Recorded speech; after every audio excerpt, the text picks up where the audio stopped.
So what is power? Well, power is the work done per second. In other words, it's the amount of energy transferred from one to another per second. And this is the formula. P equals W divided by T, where P is the power in watts, W is the work in joules, and T is the time in seconds. So 1 watt is the rate of energy equal to 1 joule per second.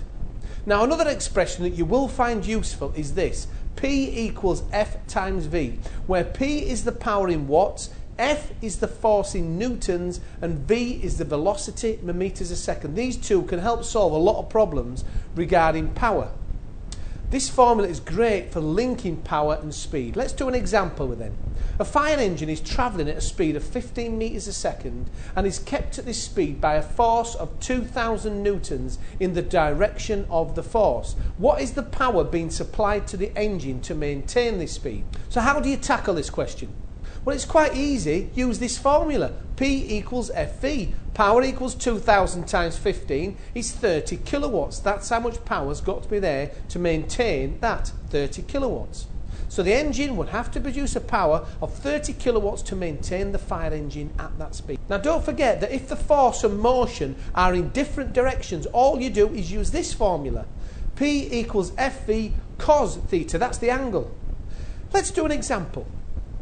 A narrowboat is being towed by a horse walking along the towpath. The horse pulls the boat at a constant speed between the locks, which are 2,000 metres apart. The rope has a tension of 150 newtons at an angle of 45 degrees to the direction of motion. How much work is being done on the boat? And B, the boat moves at 0.9 metres a second. Calculate the power supplied to the boat in the direction of motion. So how do you tackle this? Well, first of all, let's draw the problem.